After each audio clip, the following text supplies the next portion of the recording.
there are 5 things that I look for in a bug out vehicle. There's probably a lot more than 5, but here are 5 things. So I look for cargo capacity, room to put the stuff that we want to take with us in case we have to evacuate, maybe of a hurricane or a flood or a chemical industrial accident, riots, tyranny, who knows what. So I put the seats down in this Jeep because we have 3 big dogs. If we had kids, I would have to have the seats up and there'd be a different arrangement. So it's going to be different for everybody. But we have 3 big dogs. So with the seats down and our stuff packed at the front, there's enough room for the dogs back here. I happen to have an off-road air buddy, so I can inflate my tires. If anything happens, I have to fix a flat tire or reseat a bead or something, I'm covered. I have a water container that's part of this whole system, and this is 7 gallons of water, and I can pump out the water and either use it to clean, shower, bathe, or as drinking water or whatever. Not everybody's going to have that system, although we do sell that. Let's come around to this side of the vehicle. Let me show you the tools that we have.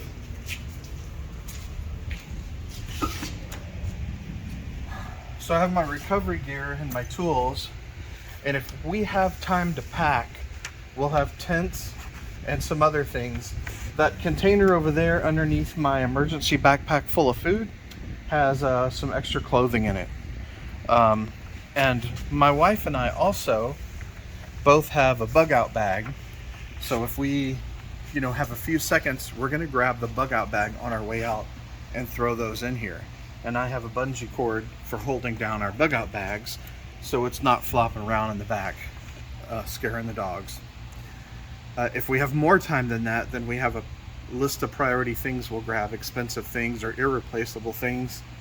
But at least, hopefully, we'll have time to grab the bug out bags. It's not everybody's perfect bug out vehicle.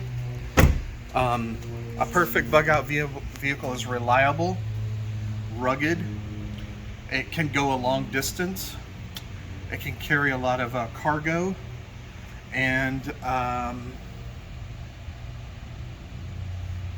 this seems like there was a 5th thing that I thought it could do. It could go off-road. Alright, well, so this is going to get 5 out of 5 stars in the off-road category.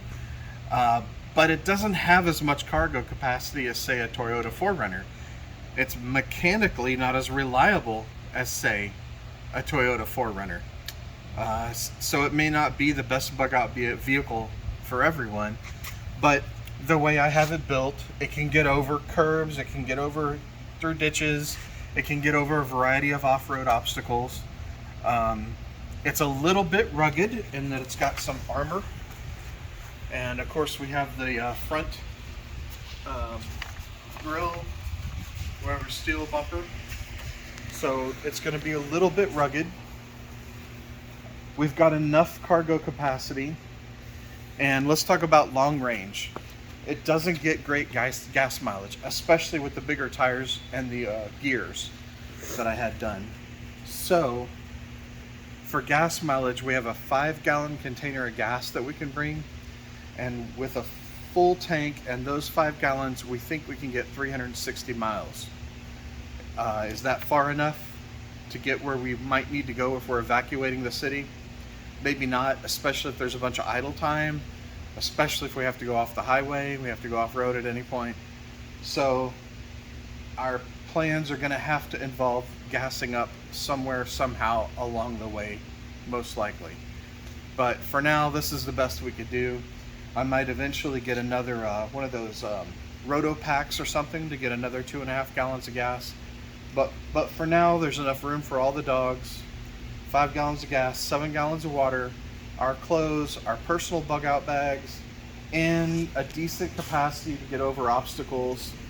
And reliability wise, I can fix most issues that are going to come up with the tools that I'm bringing.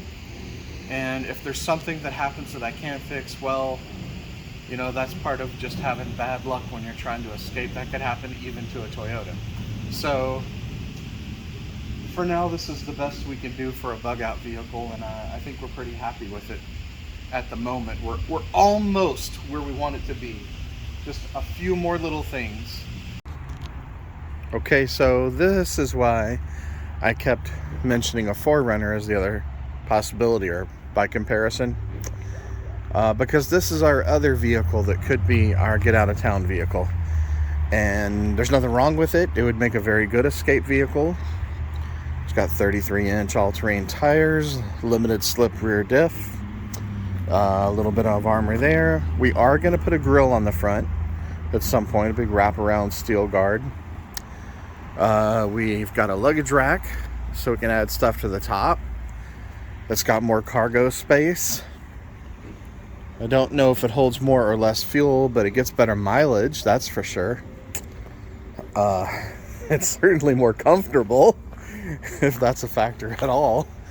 But sitting in a long line of cars and stop and go traffic, trying to drive the hurricane escape route, it might even be a better bet. You know, zombie apocalypse, yeah, we'll take the Jeep. But just driving 300 miles away to, you know, hole up in a hotel or with family or something, it might be the more practical choice. My feelings say no, but my rational mind says maybe so.